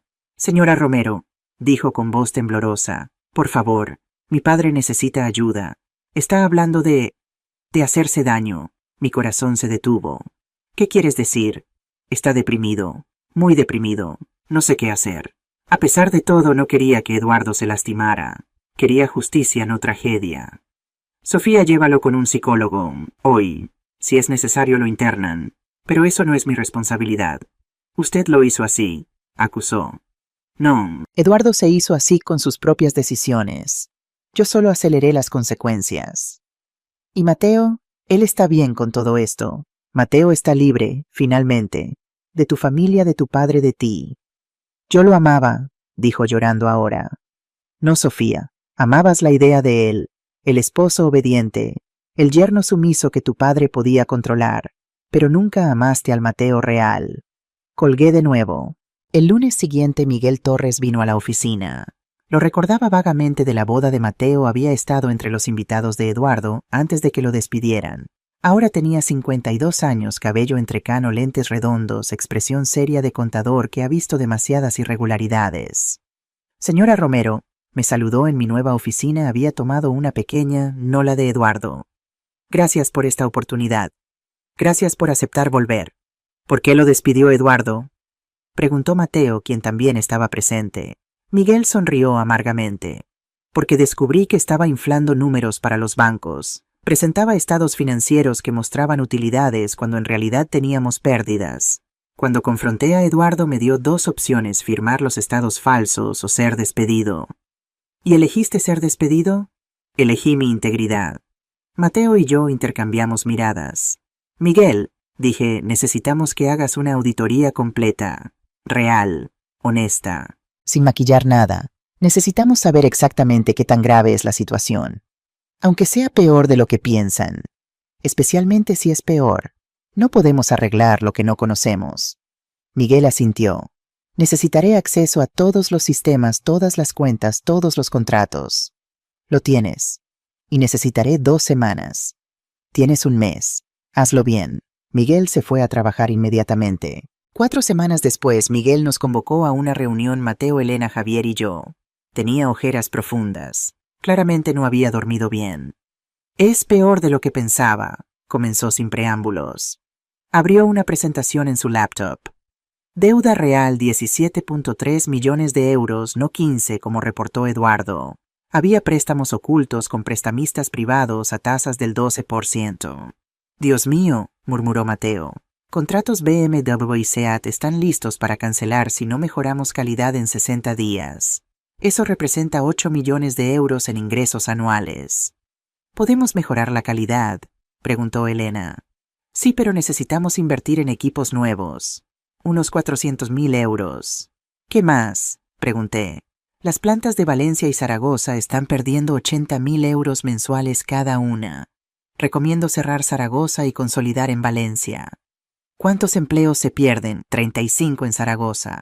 Pero podemos reubicar a 20 en Valencia si aceptan mudarse. Mateo cerró los ojos. Odio esto. Es necesario, dijo Elena gentilmente. Si no cortamos las pérdidas, toda la empresa colapsa. Miguel continuó. Proveedores debemos 1.2 millones. Negocié planes de pago con la mayoría, pero 3 nos demandaron. ¿Podemos ganar? No deberíamos. Les debemos el dinero legítimamente. Entonces paguemos, dije. No así como Eduardo, honestamente. Eso nos deja con casi 0 efectivo, advirtió Miguel. ¿Cuánto necesitamos para operar los próximos 6 meses? Idealmente 2 millones. Miré a Mateo. Tengo 300.000 euros que guardé como reserva. Los pongo. Mamá, no es negociable. Es eso o la empresa muere. Elena levantó la mano. Puedo conseguir un préstamo bancario. Con los nuevos números limpios de Miguel con nuestra nueva gestión, creo que podemos obtener 1.5 millones a una tasa razonable. Hazlo, dijo Mateo. Pasamos las siguientes 4 horas planificando, recortando, optimizando. Era trabajo duro, doloroso a veces, pero era honesto. Al final Miguel resumió: si ejecutan este plan en 12 meses pueden estar en punto de equilibrio, en 24 meses rentables, en 36 meses prósperos. ¿Y si no lo ejecutamos? En 6 meses quiebra total. Mateo miró a todos. Hagámoslo. Todo. Acabas de presenciar el momento más satisfactorio, Isabel revelándose ante Eduardo, viéndolo colapsar al comprender que la mujer pobre de El Raval acaba de comprar su imperio. Has visto a Mateo transformarse de víctima a líder dando su primer discurso como director general ante 120 empleados escépticos. Y ahora conoces la verdad completa, la empresa está en peor estado de lo pensado. 17.3 millones en deudas. Contratos a punto de perderse. Decisiones difíciles por tomar. ¿Podrá Mateo salvar la empresa que su madre compró para salvarlo a él? ¿Qué pasará con Eduardo en su depresión? ¿Y qué papel jugará Sofía cuando se dé cuenta de que el divorcio significa perder todo? La justicia fue servida, pero la verdadera prueba apenas comienza. Marzo llegó a Barcelona con aire fresco y cielos despejados. Desde la ventana de mi pequeña oficina en Industrias Santillana, ahora rebautizada como Industrias Romero, podía ver el movimiento constante de la zona industrial de Sant Andreu. Camiones entrando y saliendo, empleados llegando a sus turnos, vida, actividad, esperanza. 6 meses atrás este lugar estaba muriendo. Ahora respiraba de nuevo. Mamá, Mateo entró a mi oficina con una carpeta sonriendo. Era la primera vez en meses que lo veía sonreír así, genuinamente. Tienes que ver esto. Abrió la carpeta sobre mi escritorio. Resultados del primer trimestre. Ingresos 6.2 millones de euros. Gastos 5.8 millones. Utilidad neta 400.000 euros. Leí los números 2 veces para asegurarme de que no estaba viendo mal. ¿Estamos en positivo? Por primera vez en 3 años, confirmó su sonrisa haciéndose más amplia. Miguel lo verificó 3 veces. Elena lo verificó otras 2. Es real. Me recosté en mi silla dejando que la información se asentara. ¿Cómo lo logramos? Mateo se sentó frente a mí, el mismo asiento donde solía sentarse cuando era niño, y venía a contarme sobre su día en la escuela. Bueno, cerrar Zaragoza nos ahorró 80.000 euros mensuales. Renegociar con proveedores nos dio mejores precios. Recuperar el contrato con BMW gracias al trabajo de Elena mejorando control de calidad nos dio estabilidad. Hizo una pausa. Pero honestamente, mamá, creo que lo más importante fue otra cosa. Que la gente, los empleados, cuando eliminamos el miedo, cuando empezamos a tratarlos con respeto, cuando cumplimos con los salarios a tiempo, empezaron a trabajar diferente, con ganas, con orgullo. Pensé en Carlos, el mecánico de 60 años. La semana pasada me había detenido en el pasillo. Señora Isabel, me había dicho, llevo 25 años trabajando aquí. Estos últimos 6 meses han sido los mejores de mi vida laboral. Solo quería que lo supiera. Los números no mienten, continuó Mateo, pero tampoco mienten las caras de las personas. Esta mañana caminando por la planta había gente sonriendo, silbando mientras trabajaban. Eso no tiene precio. No, concordé, pero sí tiene valor. Valor que se refleja en estos números. Mateo cerró la carpeta. Hay algo más. BMW quiere ampliar el contrato. Están tan impresionados con la mejora de calidad que quieren que produzcamos componentes para su nueva línea eléctrica. ¿Cuánto representa otros 3 millones de euros anuales? Si aceptamos, necesitaríamos contratar 30 personas más. ¿Y tú qué opinas? Mateo se quedó pensativo. Hace 6 meses habría dicho que sí inmediatamente. Más ingresos, más crecimiento. Pero ahora pienso diferente. Quiero asegurarme de que podemos mantener la calidad, que no vamos a presionar tanto a nuestra gente que volvemos a los viejos hábitos. Sonreí. Mi hijo había aprendido la lección más importante del liderazgo. El crecimiento sostenible es mejor que el crecimiento rápido. Entonces tómate 2 semanas para analizar. Habla con Elena, con Miguel, con los jefes de planta. Y si todos creen que podemos hacerlo bien, adelante. Eso haré. Se puso de pie, pero antes de salir se detuvo en la puerta. Mamá, gracias. Por todo. Por creer en mí cuando nadie más lo hacía. Por arriesgar todo para darme esta oportunidad. No lo voy a desperdiciar. Nunca pensé que lo harías, hijo. Esa misma semana Mateo firmó los papeles de divorcio con Sofía. Fue un proceso sorprendentemente rápido. Sin hijos, sin propiedades compartidas, el apartamento de Example resultó ser propiedad de Industrias Santillana, es decir, ahora mío, así que Sofía tuvo que mudarse. No había mucho que dividir. Mateo vino a mi apartamento esa noche con una botella de vino tinto. ¿Celebramos o lamentamos?, pregunté cuando lo vi. Celebramos, dijo sin dudar. Celebramos mi libertad. Nos sentamos en mi pequeño balcón que daba a las calles estrechas de El Raval. Podíamos escuchar música de un bar cercano, risas de turistas, vida nocturna de Barcelona. ¿Cómo te sientes realmente?, pregunté después del primer sorbo. Mateo miró su copa pensativo. Aliviado principalmente, pero también triste, no por Sofía específicamente, sino por lo que pensé que teníamos, por la ilusión. El duelo por lo que creíamos tener es tan real como el duelo por lo que realmente perdimos. ¿Cuándo te volviste tan sabia?, me reí. Después de 58 años viviendo, hijo, se aprende. ¿Alguna vez extrañaste a papá después del divorcio, quiero decir? Era una pregunta que Mateo nunca había hecho antes.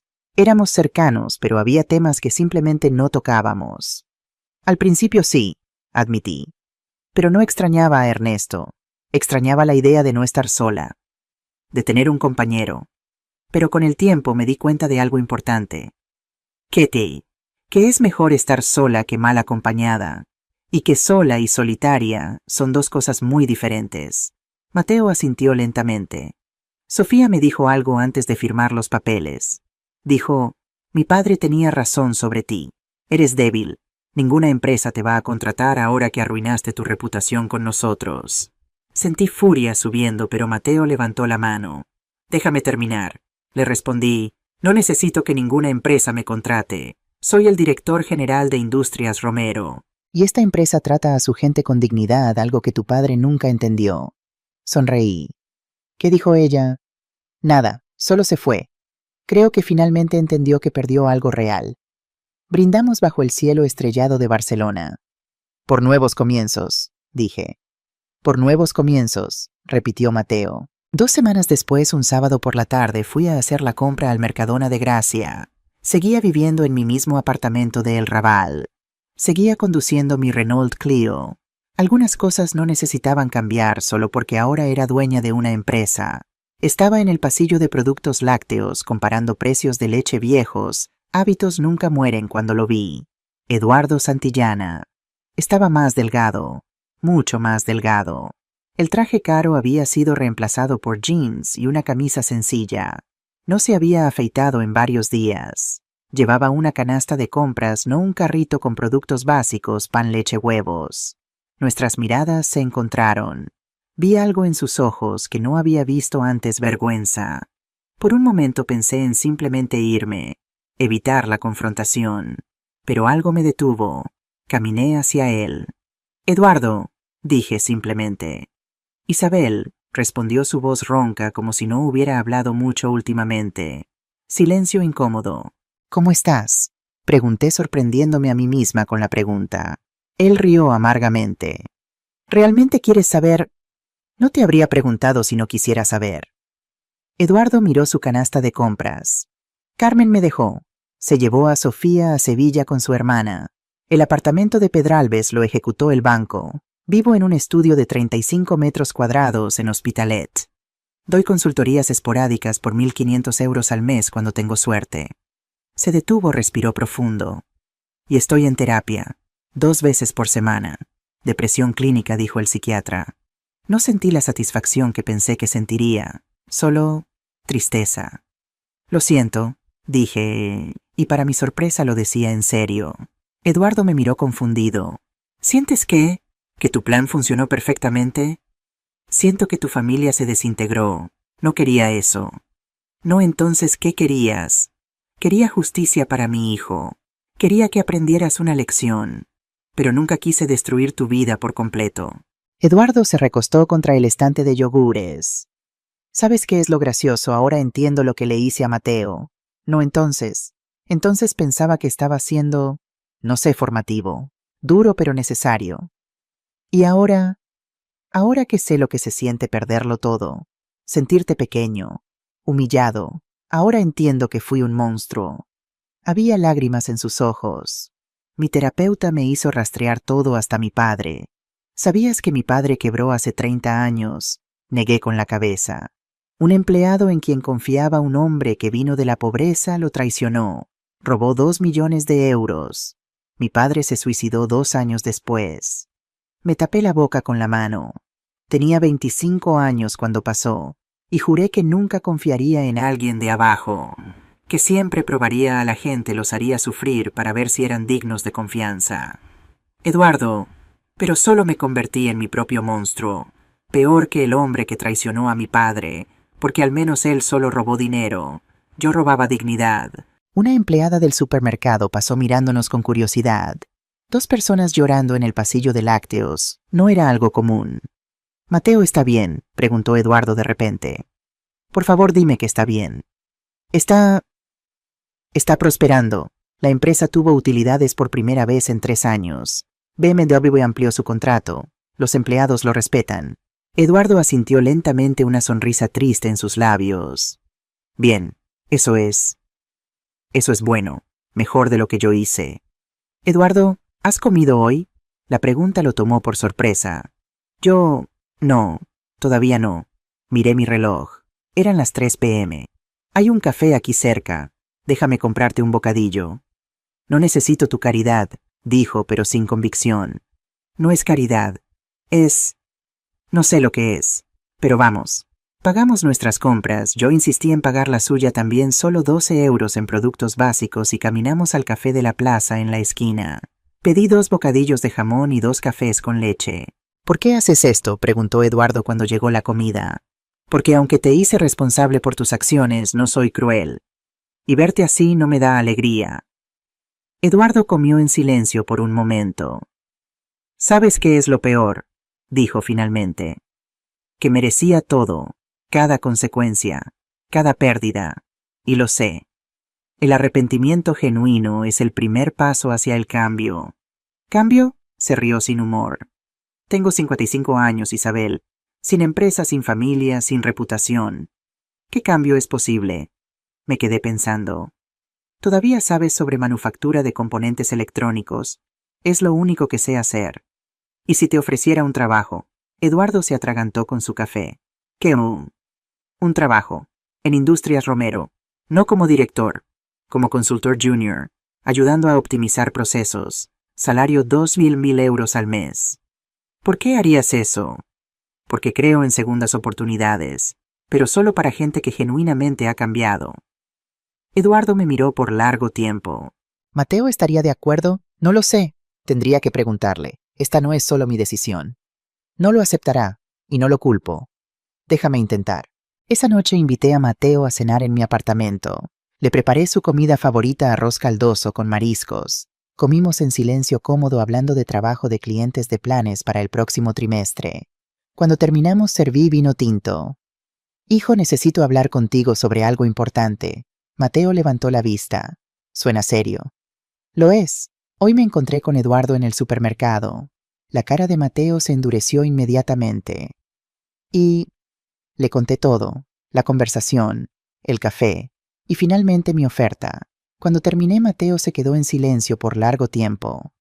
«No», dijo finalmente, cortante, definitivo. «Mateo, no, mamá, no puedo trabajar con el hombre que me destruyó». «No estaría trabajando contigo directamente. Sería consultor junior. Reportaría a Elena». «No me importa. Su presencia, solo verlo, me recordaría todo». Me incliné hacia adelante. «¿Recuerdas lo que te dije cuando eras niño, después de que tu padre nos dejó?» «¿Qué?». «Te dije, el perdón no es para la otra persona, es para ti, para liberarte del peso del odio. Esto es diferente». «Lo es, Mateo. No te estoy pidiendo que seas su amigo. No te estoy pidiendo que olvides. Solo te estoy pidiendo que consideres si darle una oportunidad podría liberarte a ti también». Mateo se puso de pie, caminó hacia la ventana. Me hizo limpiar su baño privado, mamá, mientras clientes alemanes miraban. Me llamó inútil. Convenció a Sofía de que yo era un fracasado. Lo sé, hijo. Estuve ahí. Vi tus lágrimas. Entonces, ¿cómo puedes pedirme esto? Porque vi algo en sus ojos hoy que nunca había visto antes: arrepentimiento genuino. No estaba actuando. Estaba roto. Mateo no respondió. ¿Y por qué? Continué. Creo que la verdadera victoria no es mantenerlo caído. Es demostrar que somos mejores que él, que podemos tener poder sin abusar de él. Mateo volvió a la mesa, se sirvió más vino. Si acepto esto, dijo lentamente, tengo condiciones. Dime. Primero, periodo de prueba de 3 meses. Si no funciona, se va sin drama. Justo. Segundo, nada de tratos preferenciales. Trabaja como cualquier otro empleado. Cumple horarios. Reporta avances. Sin excepciones. De acuerdo. Tercero, una sola falta de respeto a cualquier empleado, un solo comentario humillante, y se va inmediatamente. Perfecto. Mateo respiró profundo. Y cuarto, él me tiene que pedir perdón. A mí. Directamente. Sin excusas. Sin justificaciones. Un perdón real. Voy a arreglar una reunión. 3 días después, Mateo, Eduardo y yo nos reunimos en una sala pequeña de conferencias en Industrias Romero.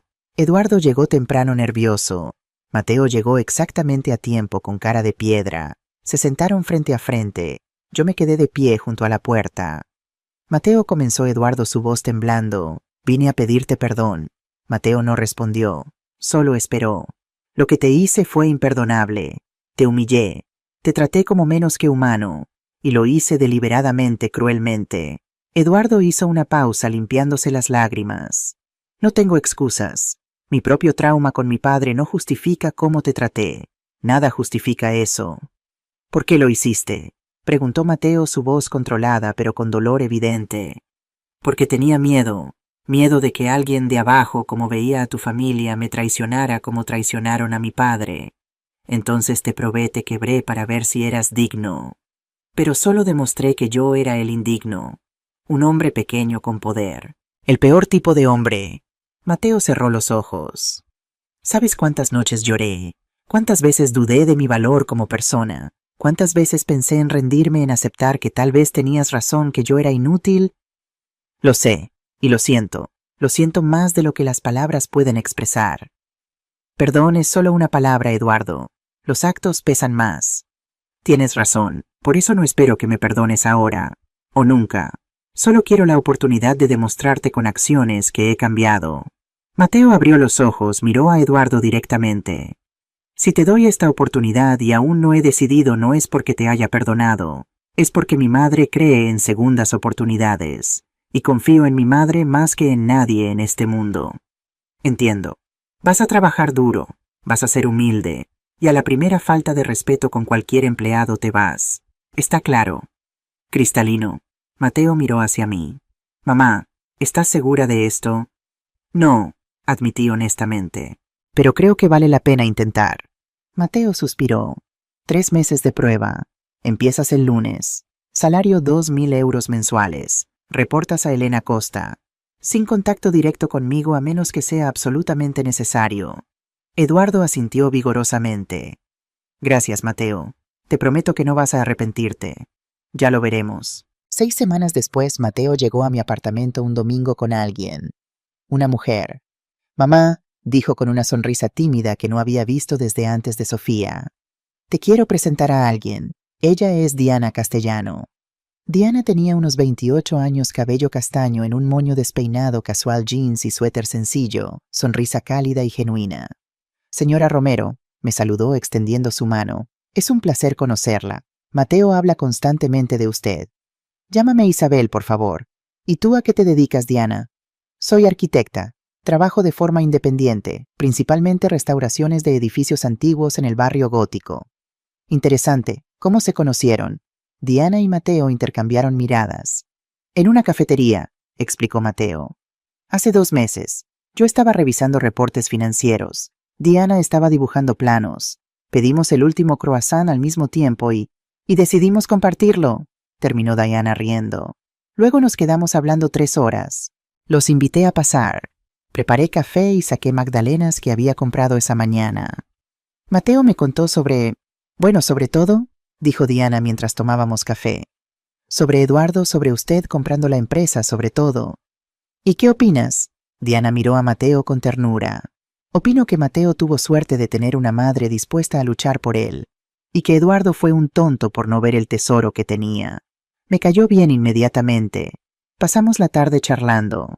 Diana era inteligente, graciosa, y más importante, trataba a Mateo como un igual.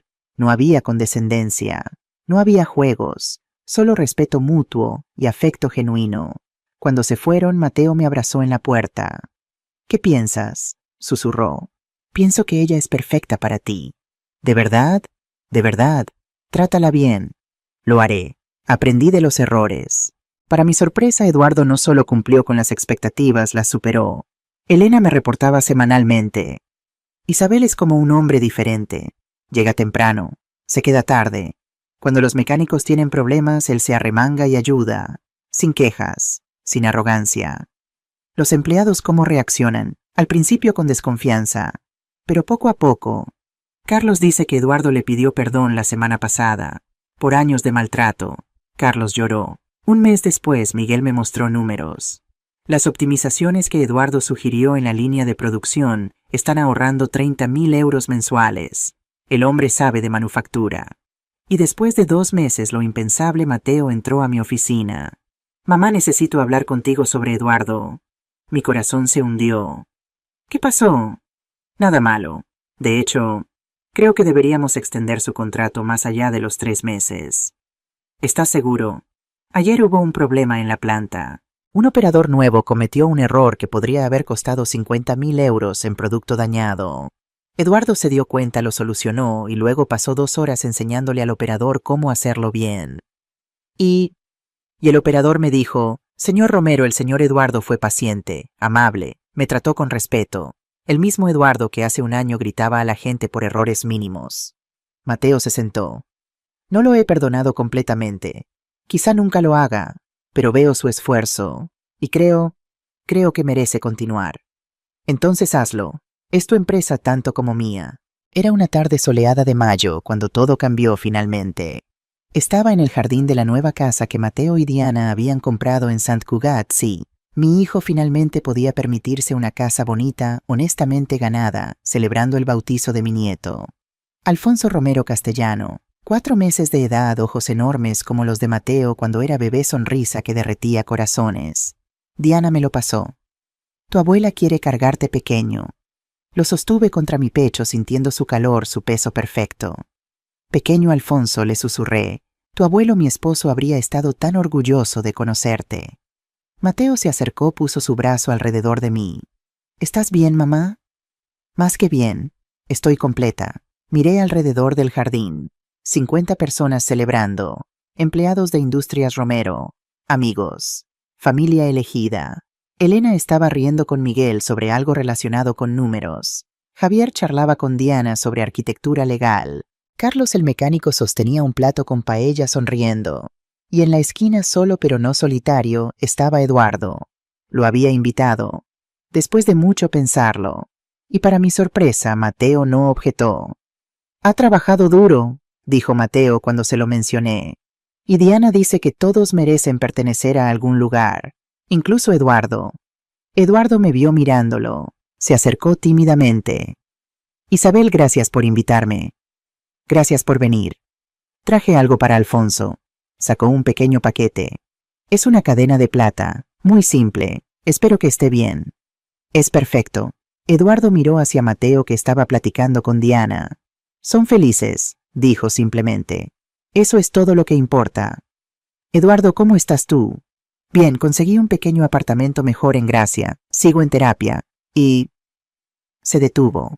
Y estoy saliendo con alguien. Una mujer, profesora de primaria, divorciada, con 2 hijos. Me está enseñando sobre humildad real. Sonreí.